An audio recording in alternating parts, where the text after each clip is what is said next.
अग्निवीर और नीट के चलते भाजपा उस वर्ग का समर्थन गंवा सकती है जो उसका आधार रहा है। सरकार बैकफुट पर है क्योंकि पिछले कार्यकाल में दो महत्वपूर्ण निर्णयों पर विवाद बढ़ रहा है। ये दोनों ही निर्णय युवाओं, जो कि एक महत्वपूर्ण वोटर समूह है, की चिंताओं को दूर करने के लिए थे। इनमें से एक है सशस्त्र बलों में युवाओं की अल्पकालिक भर्ती के लिए अग्निवीर योजना। दूसरी है नेशनल टेस्टिंग एजेंसी, जो विश्वविद्यालय और कॉलेजों में सहायक प्राध्यापकों के रूप में नौकरियों के लिए परीक्षा आयोजित करती है। मेडिकल कॉलेज के लिए केंद्रीकृत परीक्षा नीट में हुए चौंकाने वाले खुलासे के बाद विपक्ष ने भी सरकार को इस उम्मीद से घेरना शुरू कर दिया है कि 2014 से युवाओं का जो वर्ग मुख्यतः भाजपा का समर्थन रहा था, उसे पार्टी से दूर कर दिया जाए। भाजपा के लिए आगे की चुनौती को कम आंकना भी ना समझी होगी। पिछले 3 लोकसभा चुनाव में 18 से 35 वर्ष की आयु वर्ग के युवाओं ने राहुल गांधी और कांग्रेस की तुलना में नरेंद्र मोदी और भाजपा को स्पष्ट प्राथमिकता दी है। यहाँ तक कि 2024 में जब भाजपा की सीटों की संख्या 2019 की तुलना में 63 घट गई है और वह लोकसभा में बहुमत से चूक गई है, तब भी युवाओं भाजपा को लेकर अपनी पसंद पर अड़े रहे। CSDS लोक नीति सर्वेक्षण का अनुमान है कि 25 वर्ष से कम आयु के 39% और 26 से 35 आयु वर्ग के 38% मतदाताओं ने भाजपा को वोट दिया, जबकि कांग्रेस को इस वर्ग के क्रमशः 21% और 22% मतदाताओं ने ही समर्थन दिया। हालांकि सर्वेक्षण के कुछ ऐसा भी पता चलता है जिसे भाजपा अपने जोखिम पर ही नजरअंदाज कर सकती है। 2019 की तुलना में 2024 में उपयुक्त आयु समूह के उसका वोट शेयर 1% और 2% घट गया है और ये वोट सीधे कांग्रेस के खातों में जाकर जुड़े। इस पृष्ठभूमि में राहुल गांधी की अगुवाई में विपक्ष का युवाओं तक निरंतर पहुंच बनाना आने वाले महीनों में भाजपा के लिए चिंता का विषय हो सकता है। उपरोक्त दोनों मुद्दों पर तेजी से कदम उठाना जरूरी हो गया है। इनकार और आश्वासन कोई मतलब नहीं है। जम्मू के नौशेरा सेक्टर में खदान में हुए धमाकों में जान गंवाने वाले 24 वर्षीय अग्निवीर अजय सिंह का परिवार मुआवजे में देरी के लिए सरकार और सेना पर निशाना साध रहा है।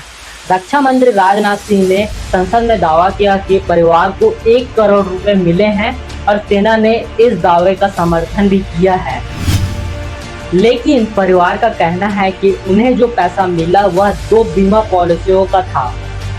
उन्हें अभी तक वह मुआवजा राशि नहीं मिला जिसका वादा सेना ने अजय सिंह के अग्निपथ योजना में शामिल होने पर किया था।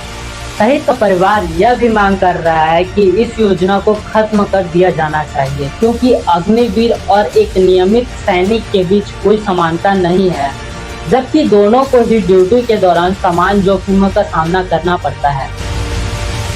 फौज के बारे में ज़्यादा दिलचस्पी है और ज़्यादातर के अग्निवीर पे चर्चा किए हम लोग कि और बेहतर हो सकता है ना, क्योंकि 2 तरह का फौज नहीं होना चाहिए। इस पे भी हम चर्चा किए और मैं जो सरकार है उनसे भी उम्मीद है कि वो शायद राहुल गांधी जी का स्पीच सुने और उसे फॉलो करें, उस पर विचार करें। मैं सरकार से भी निवेदन करूँगी कि फौज को 2 तरह का ना बांटे, इस पे भी चर्चा हुई है। राहुल गांधी जी से आप खुद मिलने आई थी और उन्होंने आपको बुलाया 2 दिन से बुला रहे थे, क्योंकि वहाँ जब राष्ट्रपति भवन में मिले थे तो वो मुझे इमोशनल देख के उन्होंने बोला कि आप नंबर अपना दे दो फिर हम मिलेंगे, तो उसी दिन से वो बुला रहे थे। उनको कैंटीन, उनको जितना एक फौजियों को फैसिलिटी मिलता रहा है पहले से, वही लागू हो, मैं सरकार से निवेदन करूँगी। राजनाथ जी का भी जिक्र कर रहे हैं। हाँ, मैं उनसे भी मिलती हूँ, 2-3 बार मिल चुकी।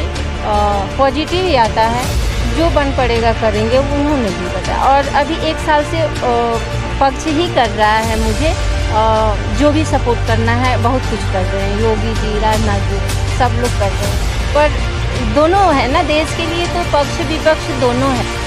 ऐसा लगता है कि परिवार को बोलने का साहस राहुल गांधी की व्यक्तिगत यात्रा से मिला है, जिन्होंने पूरा मुआवजा मिलने तक उनकी ओर से लड़ने का वादा किया है। सत्ता पक्ष की ओर से इस पर कोई भी राजनीतिक संकेत नहीं दिया गया है, जिसके कारण विपक्ष को सरकार को बेपरवाह बताने का मौका मिल रहा है। इस तरह जब निराशा और हताशा छात्र पेपर लीक और उसके बाद यूजी नेट और नीट परीक्षाओं को रद्द या स्थगित करने के विरोध में सड़कों पर उतर जाए, तो सरकार की ओर से कोई मदद नहीं मिली। हाँ, जांच के आदेश दिए गए हैं, कुछ लोगों को हटाया गया। शिक्षा मंत्री धर्मेंद्र प्रधान ने नैतिक जिम्मेदारी स्वीकार करने के लिए एक प्रेस कॉन्फ्रेंस को संबोधित किया और पीएम ने संसद को बताया कि आगे पेपर लीक को रोकने के लिए सख्त कार्रवाई की जाएगी। सत्ता में होने पर सरकार यह भूल जाती है कि लोगों तक पहुंचना कोई कार्रवाई जितना ही महत्वपूर्ण है। निजी रूप से मिलना, चिंता जताना, धैर्य से बातें सुनना, ये सभी चीजें उस स्पर्श को प्रदान करने में बहुत मददगार होती है जिसकी लोग सत्ता में बैठे लोगों से अपेक्षा करते हैं।